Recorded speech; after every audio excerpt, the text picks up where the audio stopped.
कहते हैं इस श्लोक में महाराज पृथु अपनी प्रजा को उपदेश दे रहे हैं। कह रहे हैं कि अनंत काल तक स्वतंत्र रहने वाले तथा प्रत्येक हृदय में वास करने वाले भगवान उन लोगों से अत्यधिक प्रसन्न रहते हैं जो उनके चरण चिन्हों का अनुसरण करते हैं और बिना किसी हिचक के ब्राह्मणों तथा वैष्णवों के वंशजों की सेवा करते हैं, क्योंकि वह सदैव ब्राह्मणों तथा वैष्णवों को परम प्रिय है और ये सदा ही उनको प्रिय है। मानव समाज में सर्वोपरि ब्राह्मण संस्कृति, ब्राह्मणों से भी श्रेष्ठ वैष्णव, और इन दोनों का समुचित रूप से जो सम्मान करते हैं वह भगवान को अत्यंत प्रिय है। रामचरितमानस में भी भगवान कहते हैं, मन क्रम वचन कपट तजी जो प्रभु सुर सेवा मोहि समेत बिरंचि शिवा बसता के सब देवा। मन से, कर्म से, वाणी से छल कपट त्याग करके जो ब्राह्मणों की सेवा करते हैं, वैष्णवों की सेवा करते हैं, शिव जी, ब्रह्मा जी, मैं और सारे देवता उनके बस में हो जाते। और जो ब्राह्मणों का, वैष्णव का तिरस्कार करते हैं वह विनष्ट भी हो जाते। रामचरित मानस में ही कहते हैं, शिव जी कहते हैं कि इंद्र कुलिस मम शूल कराला काल दंड हरि चक्र विशाला जो इन कर मारा नहीं मरई अब विप्र रोष पावक सोजरई। इंद्र का वज्र, भगवान विष्णु का चक्र, मेरे त्रिशूल, इनसे भी जो नहीं मरता है वो ब्राह्मण के रोष से, ब्राह्मण के क्रोध अग्नि से वो जल जाता है। इस प्रकार सिर्फ रामचरितमानस में ऐसा संकेत दिया गया है। और यहाँ भी कहते हैं कि भगवान तब ज्यादा प्रसन्न होते हैं जब कोई भगवान के भक्तों की सेवा करता है। यस्य प्रसादात भगवत प्रसाद, गोपी भरतु पद कमल और दास दासानुदास। दासों के दासों का दास होना भगवान को अधिक प्रिय है। यदि कोई भगवान के दासों का दास होकर के भगवान की सेवा करता है तो भगवान को वह बहुत ही ज्यादा प्रिय है। चौथे स्कंद में जब वो दुर्वासा जी महाराज अम्बरीश को मारने का प्रयास किए थे, उस समय भगवान का चक्र दुर्वासा जी के पीछे लग गया था और दुर्वासा जी पूरे ब्रह्मांड में घूमे, किसी ने उनको आश्रय नहीं दिया, तो भगवान के पास गए। भगवान कहते हैं दुर्वासा जी से, अहम भक्त पराधीनो,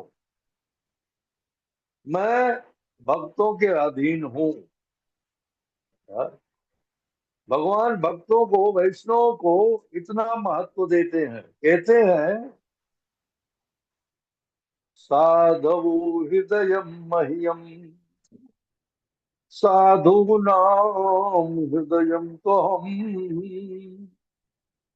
मदन्यते न जानन्ति नाहं तेभ्यो मनादिगा। कहते हैं साधु वैष्णव मेरा हृदय, मेरे हृदय में रहते, साधु वैष्णव मेरे हृदय में रहते हैं और मैं भी उनके हृदय में रहता हूँ। ये वैष्णव लोग अन्य किसी को जानते भी नहीं मेरे अतिरिक्त, और मैं भी किसी अन्य को नहीं जानता। इस प्रकार से भगवान दुर्वासा जी से कहते हैं, आपने जिसके प्रति अपराध किया है आप उसी की शरण में जाओ। ऐसा परामर्श भगवान ने दुर्वासा जी को दिया। तो यहाँ से वो बात बता रहे हैं, कोई उनके भक्त की सेवा करता है, पूर्ण होने के कारण उन्हें किसी की सेवा की आवश्यकता नहीं है। भगवान परम पूर्ण है, किसी भी प्रकार का अभाव उनके अंदर नहीं, किसी वस्तु का अभाव नहीं है, वो सर्वथा पूर्ण है। जैसे कि ईशोपनिषद में कहा गया है, ओम पूर्ण मद पूर्ण मिदम पूर्णात पूर्ण मुदच्यते पूर्णस्य पूर्णमादाय पूर्णमेवावशिष्यते। हाँ, भगवान परिपूर्ण है, उन्हें किसी की सेवा की कोई अपेक्षा नहीं रहती है। फिर भी परम पुरुष के प्रति ऐसी सेवा प्रत्यक्ष रूप से तो नहीं, किंतु ब्राह्मणों तथा वैष्णव की सेवा के द्वारा संभव है। हम साक्षात भगवान की सेवा नहीं कर सकते हैं, किंतु यदि भगवान के भक्तों की, वैष्णवों की, ब्राह्मणों की सेवा करते हैं तो वह भगवान की सेवा हो जाती है, क्योंकि इनके हृदय में भगवान सतत निवास करते हैं। तो हम ब्राह्मण और वैष्णव की जब सेवा करते हैं तो भगवान की भी सेवा हो जाती है। श्री नरोत्तम दास ठाकुर का कहना है कि छाणिया वैष्णव व सेवा निस्तार पाए थे केवा, अर्थात जब तक वैष्णव तथा ब्राह्मणों की सेवा नहीं की जाती है तब तक भव सागर से कोई छुटकारा नहीं है। यह भव सागर, भव मतलब संसार, संसार सागर, इसको सागर की उपमा क्यों दी गई है संसार को? क्योंकि जैसे सागर में यदि कोई गिर जाए तो उसे तैर करके पार करना असंभव है। यदि कोई आकर के उसे बचा ले तो ही वो बच सकता है, अन्यथा उस सागर में वो डूब करके समाप्त हो जाए। इसीलिए इस भव सागर, संसार को सागर की उपमा दी गई है। इस संसार से निकल पाना अत्यंत कठिन है, अत्यंत कठिन है, और उपाय भी सरल है। त्वत्पाद पोतेन सतकृतेन कुर्वन्ति गोवत्सपदं भवाब्धिः। कहते भगवान की चरण सेवा से और महाजनों के चरण चिन्ह पर चलने से यह जो भवसागर है ये गाय के बछड़े के खुर से भी छोटा हो जाता है। गाय के बछड़े का खुर जो है जितना छोटा होता है उससे जो गड्ढा बन सकता है उतने आकार का यह संसार सागर हो जाता है। अर्थात उसे संसार सागर को पार करने में किसी प्रकार की कोई कठिनाई नहीं हो सकती है। कैसे? यदि कोई भगवान के चरण कमल या भगवान के भक्तों का चरण कमल का आश्रय ले लेता है तो बड़े आसानी से इस भव सागर को पार कर जाता है। यस्य प्रसादात भगवत प्रसाद, श्री विश्वनाथ चक्रवर्ती ठाकुर कहते हैं यस्य प्रसादात भगवत प्रसाद। गुरु महाराज की इंद्रियों को तुष्ट करके ही भगवान की इंद्रियों को तुष्ट किया जा सकता है। प्रामाणिक गुरु की शरण लेना और सेवा के द्वारा उन्हें प्रसन्न करना, यदि गुरु प्रसन्न हो जाते हैं तो भगवान भी प्रसन्न हो जाते हैं। अर्थात यदि कोई इस भवसागर से तरना चाहता है तो उसे गुरु को प्रसन्न करना अनिवार्य है। गुरु को प्रसन्न किए बिना कोई इस भवसागर से पार होना असंभव है। ऐसे आचरण का शास्त्रों में उल्लेख तो है ही, आचार्य भी इसका पालन करते हैं। तो महाराज ने अपनी प्रजा को भगवान के आदर्श आचरण का अनुसरण करने तथा इस प्रकार ब्राह्मणों एवं वैष्णवों की सेवा में प्रवृत्त होने की सलाह दी। सदाचारी राजा जो होता है, भगवान का भक्त जो होता है राजा, वो अपनी प्रजा को ऐसी ही सलाह देता है, ऐसी परामर्श देता है कि वो प्रजा भी इस भवसागर से पार होकर के भगवान के धाम जाए। इस प्रकार महाराज पृथु अपनी प्रजा को सलाह दे रहे हैं कि किसी भी समय किसी भी प्रकार से ब्राह्मण और वैष्णव के प्रति किसी भी प्रकार का कोई अपराध नहीं करना।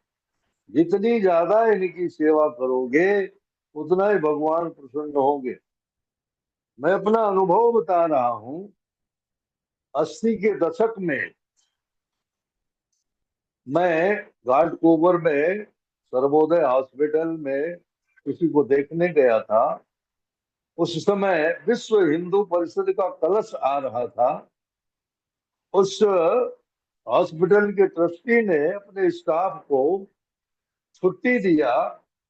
विश्व हिंदू परिषद कलश आ रहा है, आप लोग जाके सेवा कीजिए।